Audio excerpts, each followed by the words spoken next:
به ونتوكل عليه ونعوذ بالله من شرور أنفسنا ومن سيئات أعمالنا من يهده الله فلا مضل له ومن يضلل فلا هادي له وأشهد أن لا إله إلا الله وحده لا شريك له وأشهد أن محمدًا عبده ورسوله أرسله بالحق بشيرا ونذيرا وداعيا إلى الله بإذنه وسراجا منيرا أما بعد فقد قال الله تبارك وتعالى في كلامه المجيد وفرقانه الحميد بعد أعوذ بالله من الشيطان الرجيم ما آتاكم الرسول فخذوه وما نهاكم عنه فانتهوا ঐতিহ্যবাহী ব্রাহ্মণবাড়িয়া জেলার কসবার অন্তর্গত চরনাল এলাকার হেদায়েতুল উম্মাহ মডেল দাখিল মাদ্রাসার উদ্যোগে আয়োজিত আজকের এই তাফসীরুল কুরআন মাহফিলের সম্মানিত সভাপতি অত্র মাদ্রাসার সম্মানিত আঙ্গিনায় উপস্থিত হয়ে কোরআন এবং হাদিসের কথা শোনার তৌফিক দিয়েছেন, সেজন্য আল্লাহর কাছে শুকরিয়া জানাই আলহামদুলিল্লাহ। আল্লাহ রাব্বুল আলামিন আমাদেরকে আমাদের জীবন পরিচালনার মূলনীতি বাতলে দিয়েছেন। যে আয়াত আমি তিলাওয়াত করেছি সেই আয়াতে আল্লাহ বলেছেন, মা আতাকুমুর রাসূলু ফাখুযুহু ওয়া মা নাহাকুম আনহু ফান্তাহু। তোমাদেরকে আল্লাহর রাসূল যা দিয়েছেন, যা নির্দেশ করেছেন সেগুলো তোমরা করো, আর যেগুলো করতে তিনি নিষেধ করেছেন সেগুলো থেকে বিরত থাকো। এই আয়াতের মধ্যে মুসলমানের গোটা জীবনের দিক নির্দেশনার মৌলিক নীতিমালা রয়েছে। আমরা করব সেটা যেটা নির্দেশ করেছেন কে? আল্লাহ রাব্বুল আলামিন তার রাসূলের মাধ্যমে আমাদেরকে যেটা নির্দেশ করেছেন, রাসূল সাল্লাল্লাহু আলাইহি সাল্লাম যা নির্দেশ করেছেন সেটা আমাদের করতে হবে, সেটা আল্লাহর নির্দেশ।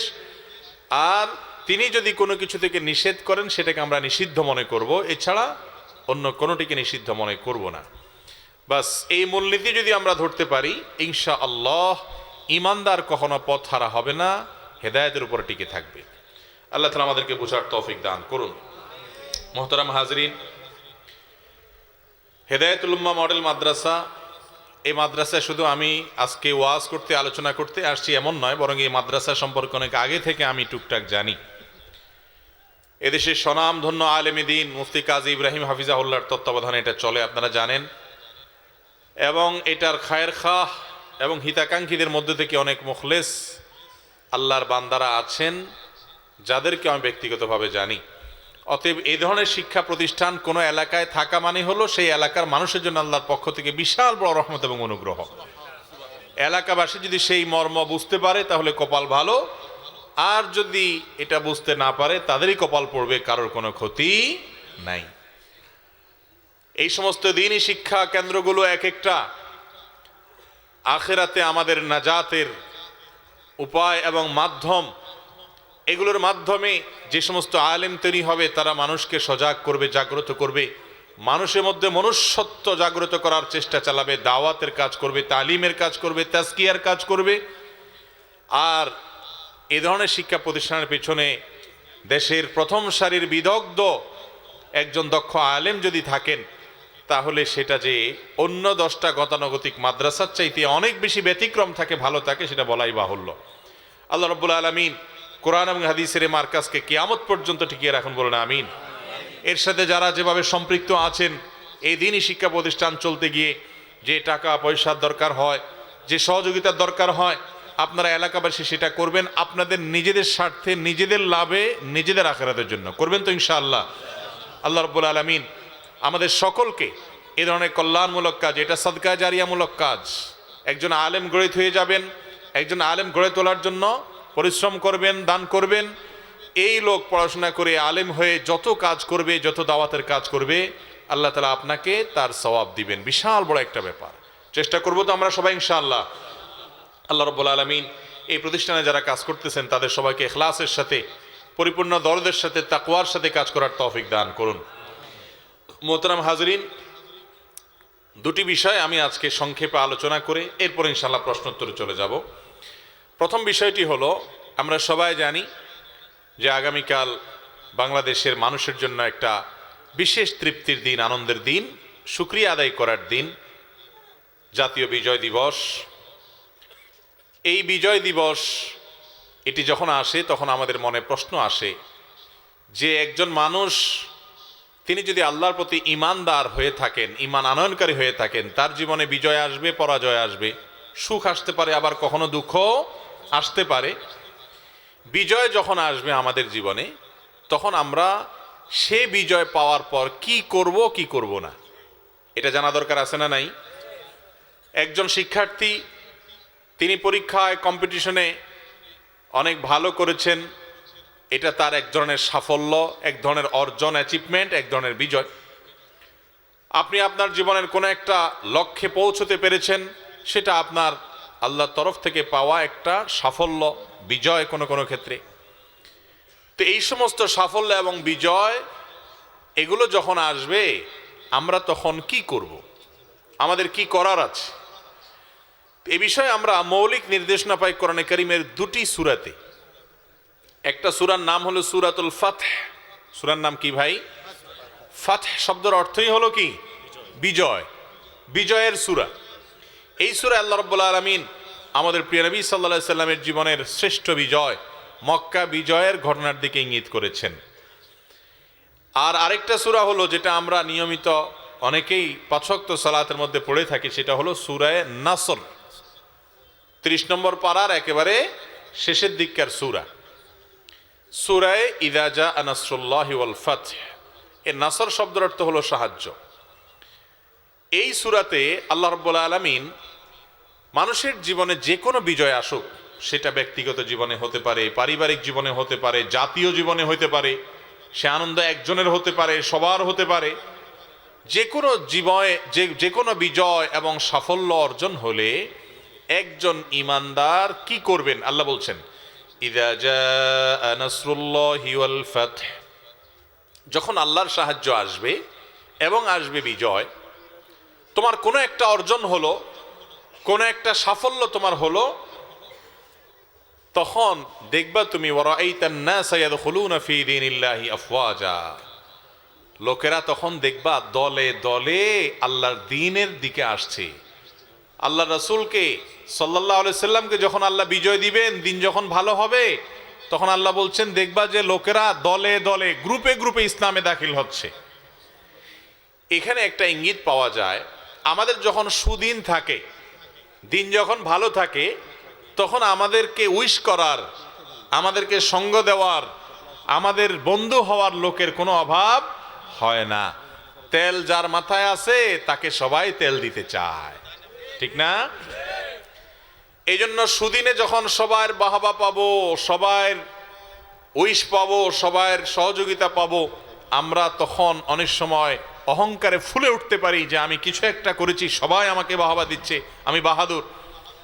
তখন একজন ঈমানদারের মনের মধ্যে অহংকার আসতে পারে, এই সাফল্য এবং বিজয়কে নিজের অর্জন মনে করতে পারে, অথচ এটা একমাত্র আল্লাহ রাব্বুল আলামিনের দান। তিনি যদি দান না করেন, তাহলে সে কখনো সাফল্য অর্জন করতে পারে না। এই জন্য আল্লাহ বলেছেন পরবর্তী আয়াতে, ফাসাব্বিহ বিহামদি রাব্বিকা ওয়াস্তাগফির। আপনার জীবনে যখন আল্লাহর সাহায্য আসবে, বিজয় আসবে, আপনি তখন কি করবেন? ফাসাব্বিহ, আপনি তাসবিহ পাঠ করুন, আল্লাহর পবিত্রতা বর্ণনা করুন, বলুন সুবহানাল্লাহ, আল্লাহ পবিত্র।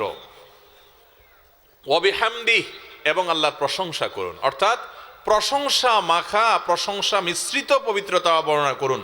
তার মানে সুবহানাল্লাহি ওয়া বিহামদিহি বলুন। সুবহানাল্লাহি ওয়া বিহামদিহি হলে তার অর্থ কি দাঁড়াবে? আমি পবিত্রতা বর্ণনা করছি আল্লাহর এবং প্রশংসা করছি তার। কেন? কারণ তিনি আমাকে বিজয় দিয়েছেন, সাফল্য এনে দিয়েছেন। যে কোনো অর্জনের পর আল্লাহর দানে আপনি পেয়েছেন এটা মনে করার সঙ্গে সঙ্গে আগে অহংকার থাকলেও দেখবেন মাথা নত হয়ে গেছে, এবং আল্লাহর নেয়ামতের স্বীকৃতি আপনি মুখে উচ্চারণ করলেন, মনে উপস্থিত করলেন, সঙ্গে সঙ্গে দেখবেন আপনার ভিতরকার অহংকার দূর হয়ে গেছে ইনশাআল্লাহ। অহংকার দূরের জন্য এটা পরীক্ষিত আমল, আল্লাহর বাতানো আমল। তাহলে বিজয় অর্জন হলে প্রথমত সুবহানাল্লাহ বলতে হবে, এরপর আলহামদুলিল্লাহ বলতে হবে বেশি বেশি করে, ওয়াস্তাগফিরহু এবং ইস্তিগফার করতে হবে আল্লাহর কাছে, ইস্তিগফার করতে হবে আল্লাহর কাছে, ক্ষমা প্রার্থনা করতে হবে। আপনারা বলতে পারেন যে বিজয় অর্জন হয়েছে, এটাতে কোনো পাপের কাজ হয় নাই, গুনার কাজ হয় নাই, তাহলে ক্ষমা প্রার্থনা কেন করতে হবে? ক্ষমা চাইতে হয় তো অপরাধ করলে। বেচারা বিজয় অর্জন করেছে, আল্লাহই তাকে বিজয় দিয়েছে, তাহলে আবার ক্ষমা চাইবে কেন? তো ক্ষমা চাওয়ার অনেক কারণ থাকতে পারে। তার একটা কারণ এটাও হতে পারে, যে কোনো বিজয় এবং সাফল্য অর্জন করতে গিয়ে যে দীর্ঘ পথ আমাদেরকে অতিক্রম করতে হয়, সেটা করতে গিয়ে অনেক ভুল ত্রুটি হতে পারে। অর্জনটা তো আমি ঠিকই মাঠে তুললাম, ঘরে তুললাম, সফল হলাম, বিজয় লাভ করলাম, কিন্তু এর পেছনে আমার যদি ভুল বিচ্যুতি হয়, ত্রুটি হয়, আল্লাহ যেন সেটা মাফ করে দেন, সে দোয়া করা।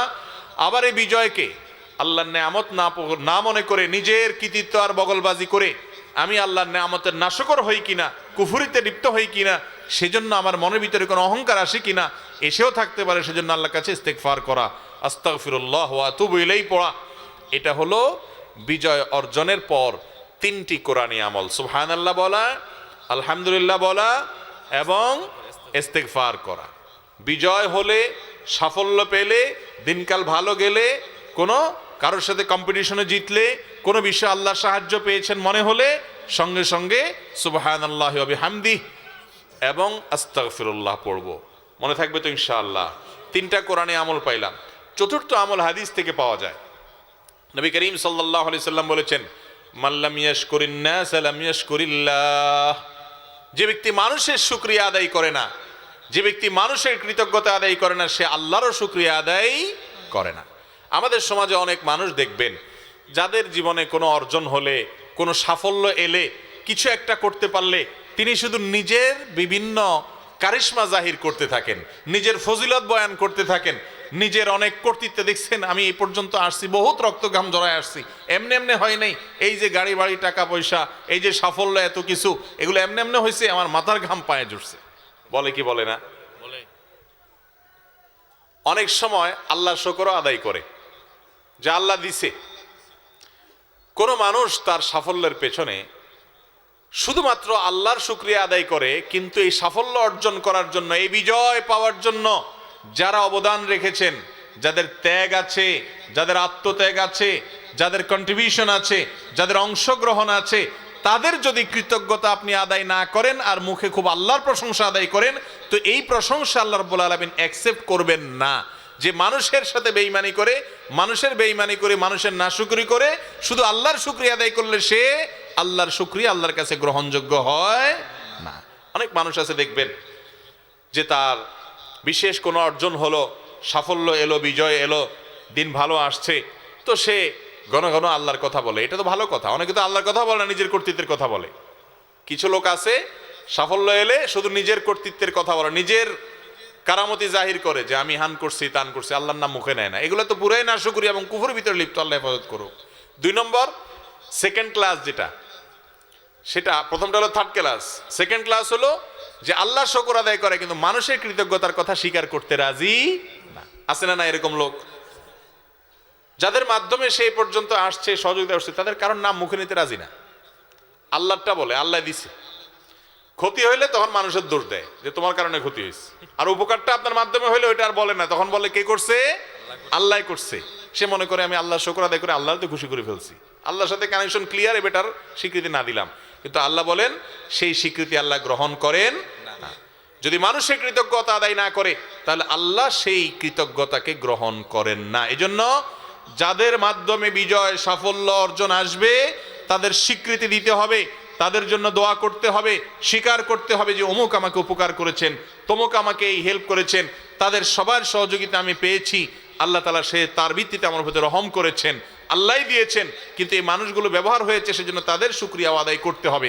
তারপর সে আল্লাহ শুকরিয়া আদায় করলো, তাহলে বিজয় সাফল্য এগুলো অর্জন হলে আমরা 4 নম্বর যে কাজটা করব, যাদের মাধ্যমে আমরা এগুলো অর্জন করব, তাদের জন্য দোয়া করব, তাদের কর্তৃত্বের, তাদের কৃতিত্বের এবং তাদের নেয়ামতের, তাদের অবদানের স্বীকৃতি আমরা দেব।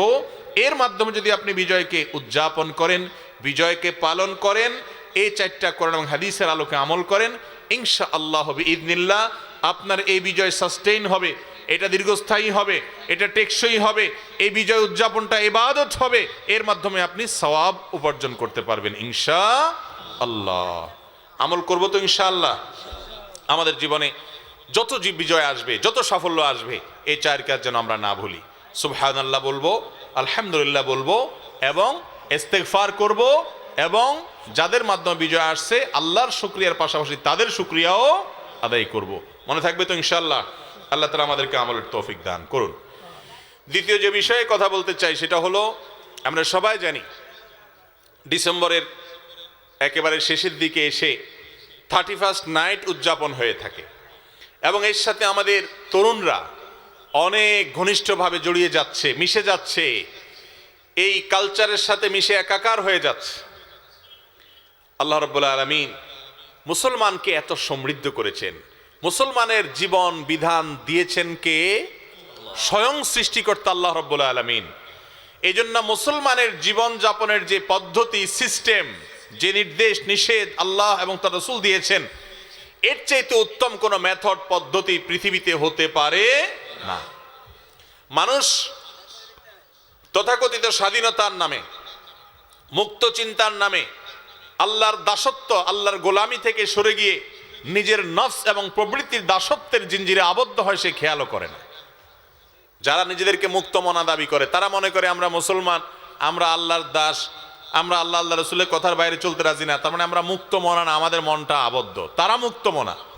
তো যারা মুক্ত মনা হয় তারাও আসলে দাস। পৃথিবীতে কোনো মানুষ দাস ছাড়া নাই, সবাই দাস। কেউ আল্লাহর দাস, আর কেউ নিজের নফস এবং প্রবৃত্তির দাস। তার নফস তাকে যখন যেটা বলে তখন সে অর্ডার তামিল করে। তার রব সে নিজের নফসকে বানিয়েছে। আফারাআইতা মান ইত্তাখাযা ইলাহাহু হাওয়া। তার নফসকে, প্রবৃত্তিকে সে ইলাহ আর মাবুদ বানিয়েছে, আর আমি আমার রব মহান সৃষ্টিকর্তাকে মাবুদ বানিয়েছি। এর মধ্যে কে শ্রেষ্ঠ, কে উত্তম সেটা বলার অপেক্ষা রাখে না। ও মুসলমানের সন্তান, 31st নাইট আপনাকে উদযাপন করতে হবে, নববর্ষ আপনাকে উদযাপন করতে হবে। আপনার জীবনে আনন্দ বিনোদনের জন্য নির্মল, স্বচ্ছ এবং পবিত্র দুটি ঈদ ইসলাম আপনাকে দিয়েছে। সেগুলো কি যথেষ্ট নয়?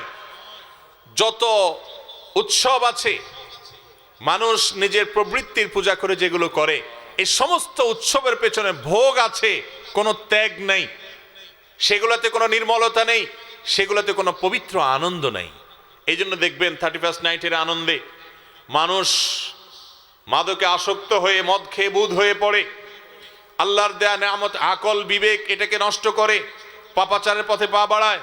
এখানে কোনো সামাজিক মূল্যবোধ বলতে কিছু থাকে না, গরিব দুঃখীকে দান করার বিষয় থাকে না, শুধু ভোগ করো, ভোগ করো, ভোগ করো। যত নববর্ষ আছে সব নববর্ষ মানে তুমি ভোগ করো, এখানে ত্যাগের কোনো শিক্ষা নাই। আর ইসলাম আমাদেরকে এমন এক আনন্দ দিয়েছে যে তুমি আনন্দ করবা ঈদুল ফিতরে, আগে গরিবের ঘরে খানা পৌঁছাও, গরিবের মুখে হাসি ফোটাও, এরপরে তুমি মসজিদে ঈদগাহে গিয়ে তুমি হাসো, মানুষের মুখে আগে হাসি ফোটাও। ঈদুল আজহা এসেছে, কোরবানির গোশত গরিব দুঃখীকে দাও, আত্মীয় স্বজনকে দাও, তুমি খাও। তাহলে ইসলাম যে উৎসব দিয়েছে সেই উৎসবটা সমাজের মানুষের জন্য অধিক উপযোগী, না মানুষের বানানো এই সমস্ত উৎসব যেগুলা মুক্ত মনারা তথাকথিত তারা যেগুলার আবিষ্কার করে, যেগুলার মার্কেটিং করে, সেগুলাই সমাজের জন্য অধিকতর উপযোগী বলার অপেক্ষা রাখে না। নববর্ষ বা বছরের নতুন দিনটাকে বিশেষভাবে উদযাপন করে আনন্দ ফুর্তি করে কাটানো, এটা অগ্নিপূজকদের কাজ। তারা নাইরোজ পালন করত। নাই ফার্সিতে মানে নতুন, রোজ মানে দিন। নাইরোজ মানে হলো নতুন দিন, তার মানে বছরের প্রথম দিন। এটা তারা পূজা করত। সেখান থেকে এই ফরম্যাটটা বিভিন্নভাবে চেঞ্জ হতে হতে এখন সেটা 31st নাইট বা নিউ ইয়ার উদযাপন নামে আমাদের কাছে আসছে। ও মুসলমানের সন্তান, আপনি তো এত কাঙ্গাল না, আপনার সংস্কৃতির মধ্যে কোনো অভাব নাই। আপনার জীবনের প্রত্যেকটা ক্ষেত্রে কোরআন এবং হাদিস সুস্পষ্ট নির্দেশনা আপনাকে দিয়েছে। আপনি অন্য কারোর কালচার যদি ধার করে আনতে হয় তাহলে মনে রাখতে হবে আপনি কেমন যেন আপনি সমুদ্রে পড়ে থেকে পানি পানি করে চিৎকার করছেন। আপনার চাইতে সমৃদ্ধ আর কেউ নেই, আপনাকে আল্লাহ তাআলা সবচেয়ে সমৃদ্ধ করেছেন। অতএব এই সমস্ত নষ্ট কালচারের পথে পা বাড়াবেন না, এগুলো কখনো সুখ দেয় না। যারা এই সমস্ত ভোগের পেছনে পড়ে থাকে তাদের সেই ভোগটা নোংরা ভোগ থাকে, পরিচ্ছন্নতার নির্মলতা থাকে না। আপনি খেয়াল করেন ঈদুল আজহাতে, ঈদুল ফিতরে যে আনন্দটা আমরা করি, কিচ্ছু না করেন, ঈদগাহে যান, ঈদের নামাজ পড়ে বাসায় ফিরেন, যে নির্মলতা, যে স্বচ্ছতা, যে সুন্দর পবিত্র আনন্দের অনুভব আমরা করি, সেটা কখনো এই সমস্ত ভোগের, এই সমস্ত কাফির এবং মুশরিকদের শেখানো তথাকথিত দিবস পালনের পেছনে থাকে না। আল্লাহ তাআলা আমাদেরকে এই সমস্ত নষ্ট কালচার থেকে নিজেদেরকে বাঁচিয়ে রাখার তৌফিক দান করুন।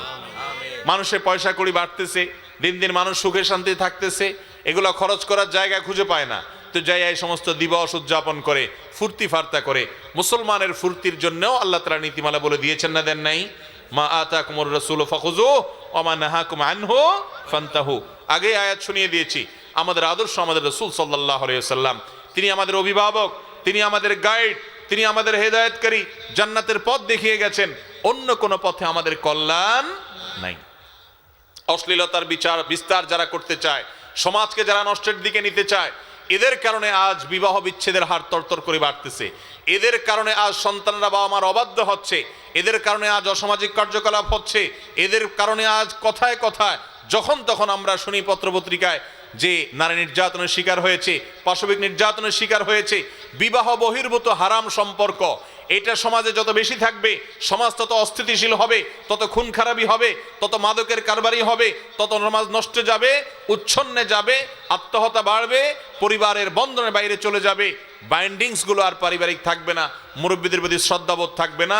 মুক্তির একমাত্র পথ হলো কোরআন এবং হাদিসের ছাঁচে ওঠা, এছাড়া আর মুক্তির কোনো পথ খোলা নাই।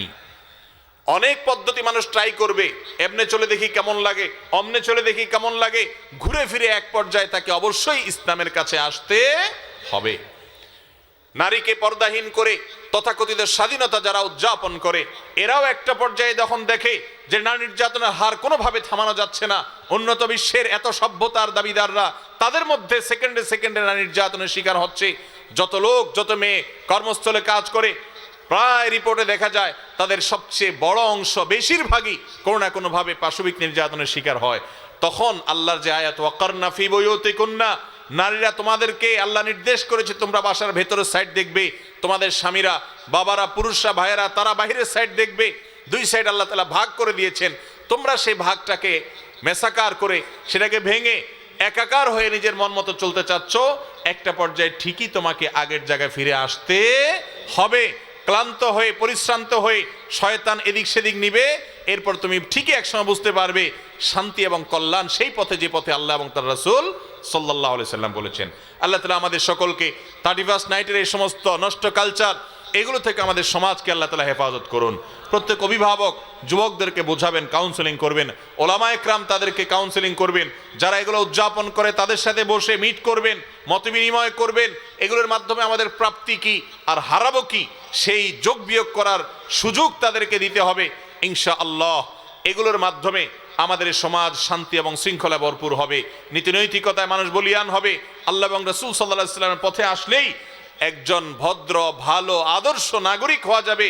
এছাড়া ভালোর আর কোনো পথ খোলা নাই। আল্লাহ তাআলা আমাদের সবাইকে বোঝার তৌফিক দান করুন। সব ক্ষেত্রে আমরা সারেন্ডার করব। মুসলমান মানেই হলো আত্মসমর্পণকারী, যে নিজেকে আল্লাহর সামনে আত্মসমর্পণ করেছে। কুল ইন্না সালাতি ওয়া নুসুকি ওয়া মাহইয়ায়া ওয়া মামাতি লিল্লাহি রাব্বিল আলামিন।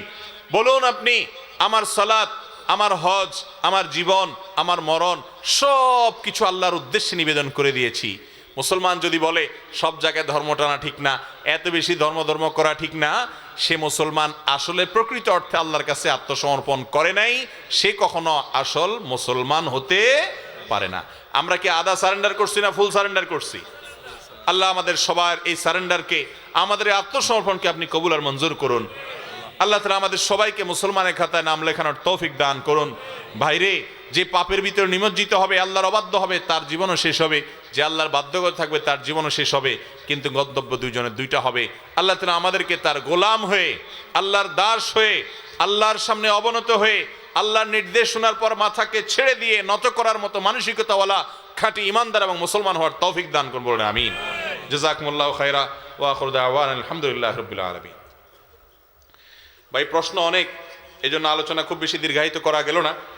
আল্লাহ তাআলা অল্প স্বল্প আলোচনা যা করেছি সেটার উপর আমাদেরকে আমলের তৌফিক দান করুন। এছাড়া ওলামায়ে কেরাম দীর্ঘ সময় থেকে আলোচনা করেছেন, আপনারা অনেক সময় থেকে আলোচনা শুনে আসছেন। ইনশাআল্লাহ আমলের জন্য একটি কথাই আমাদের জীবনে যথেষ্ট, খুব বেশি কথা প্রয়োজন নাই। জাযাকুমুল্লাহু খায়রা।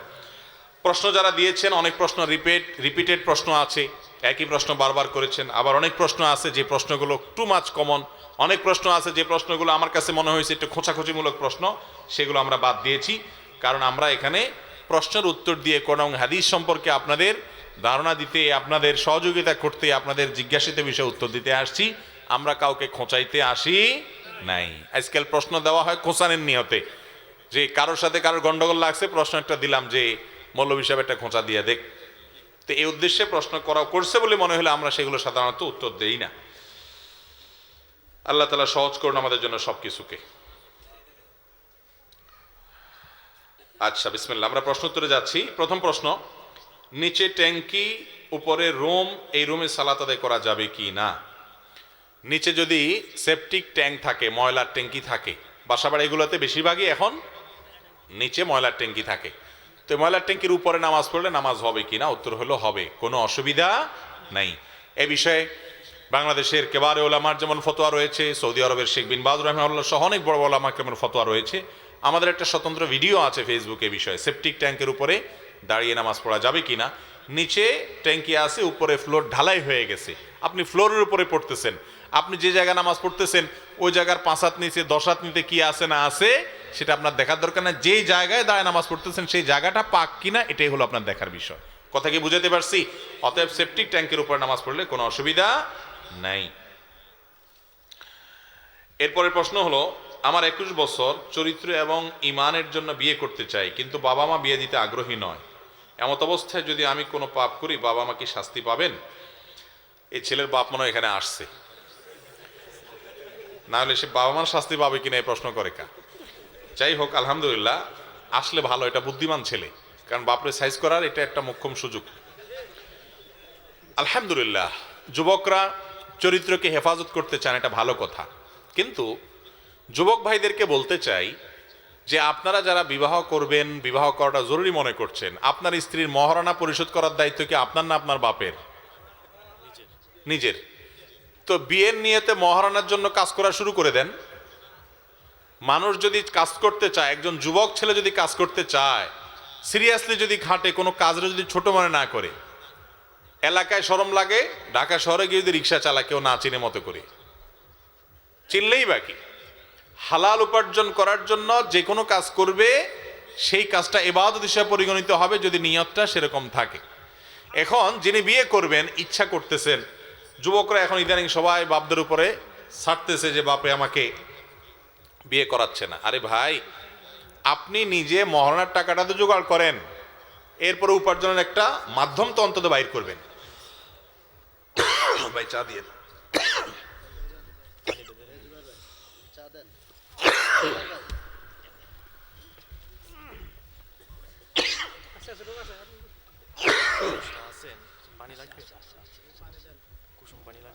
দিতে পারেন থাকলে বোতলটা দেন, বোতলটা পানি দেন, পানি দেন, ঠান্ডা পানি দেন না, গ্লাসটা ঠান্ডা পানি, গরমই আছে, ঠান্ডা পানি।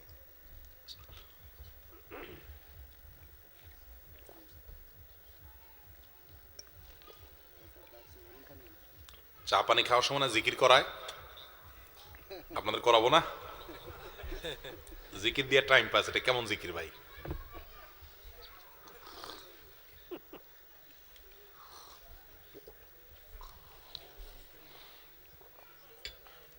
লা ইলাহা কয়ে টান দিয়া বক্তা চা খায়, তাই না? মানুষের কাজে লাগায়।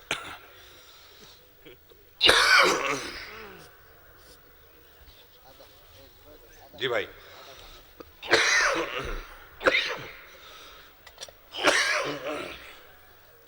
লাগবে না। জি ভাই, যেটা বলতেছিলাম, আজকাল বিভিন্ন জায়গায় গেলে এই প্রশ্নটা পাচ্ছি, যুবকরা সবাই বিয়ে করতে চায়, সব দোষ দেয় চাচা মিয়ার, বিয়ে করায় না। আরে বাবা, চাচা মিয়ার দোষ তো ঠিক আছে বুঝলাম, আগে তোমার সাথে বোঝাপড়া হোক। তুমি বিয়ে করতে চাও, চরিত্র হেফাজত করতে চাও আল্লাহর ভয়ে, তাহলে তুমি রিক্সা চালাও, কাজ করো, দোকানদারি করো, পরিশ্রম করো, উপার্জন করো। তুমি বাপের সংসারে শুয়ে শুয়ে খাইবা, বাপে তোমার মোহর দিয়াবো, বিয়া করে আনবো, এরপর বসা বসে খাওয়াবে, এটা কেমন যুক্তি হতে পারে? এই জন্য যুবকরা যারা বিয়ে করতে চান, নিজেরা উপার্জনের পথ আবিষ্কার করার চেষ্টা করেন, হালাল পথে থাকার জন্য, হারাম থেকে বাঁচার জন্য। এখন নিজে উপার্জনের কোনো খোঁজ খবর নাই, শুধু বাপের দোষ, এটা কেন করবেন? আরেকটা বিষয় হলো 17-18 বছর বয়সের ছেলেরাও বলে আমরা চরিত্র হেফাজত করতে পারতেছি না। এটা এই জন্য বলে যে পরিবেশটা আমাদের এমন, চাইলেও যুবকরা নিজেদেরকে রক্ষা করতে পারছে না।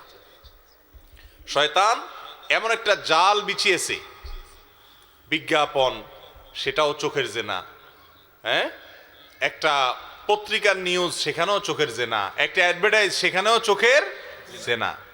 নারীকে মুক্ত করার নাম দিয়ে এমন পণ্যে পরিণত করেছে, এমন নিকৃষ্টভাবে উপস্থাপন করেছে যে এটাকে একটা তামাশার বস্তু এবং তাকে নিয়ে মনে মনে জেনা করার বস্তু হিসেবে পরিণত করে ফেলেছে। এগুলো, এই সিস্টেম আমাদের যুবকদেরকে নষ্টের দিকে নিয়ে যাচ্ছে। এই তারুণ্যকে ধ্বংসের হাত থেকে বাঁচাতে হলে এই পরিবেশ, এই সংস্কৃতি, এই নষ্টামির এই জোয়ার থামাতে হবে। এছাড়া কখনো যুবকদেরকে রক্ষা করা যাবে না।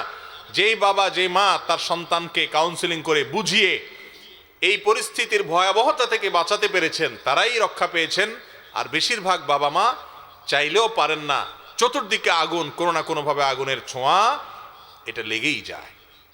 তো যাই হোক, যুবকদের বিয়ের জন্য তাদের উপার্জনের চেষ্টা করতে হবে, এক। আর দ্বিতীয়ত, গুনাহের পরিবেশ থেকে নিজেকে বাঁচাতে হবে। এখন থেকে আরো 50 বছর, 50 না 20-30 বছর আগে যারা যুবক ছিলেন, এই সমস্ত মুরব্বীদেরকে জিজ্ঞাসা করে দেখেন 20, 17, 18, 19 এরকম বয়স ওনাদের বিয়ের কোনো খায়েশ হয়েছে কিনা? কি বলেন? আমার তো মনে হয় না হয়েছে খায়েশ।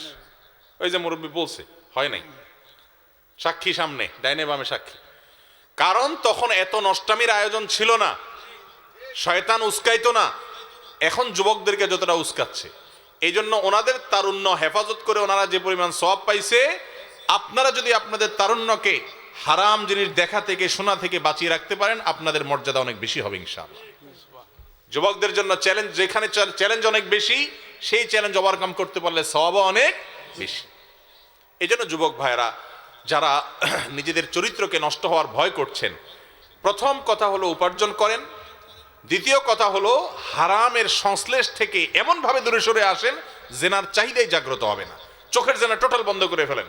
ফেসবুকে এমন সব বন্ধু বান্ধব রাখেন যেন নিউজ ফিডে খারাপ কোনো কিছু কোনোভাবেই না আসে।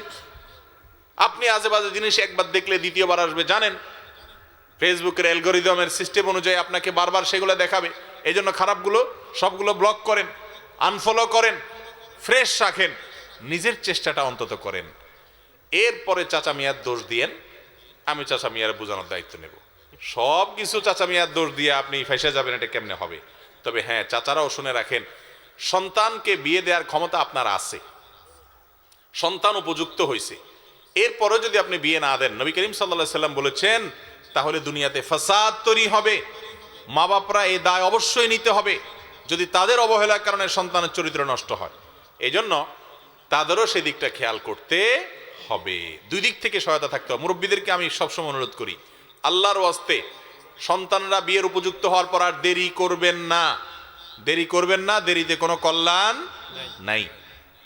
30 বছর 35 বছর বয়সে যদি বিয়ে করে, এরপরে দেখা যাবে তার সন্তান হয়েছে, ওই সন্তান বড় হইতে হইতে আবার 15-20 বছর, বেটার বয়স 55-60, তখন পর্যন্ত সংসারে ঘানি টানা লাগে। এবার পোলা যদি অমানুষ হয়, বুড়াকালে সব শেষ।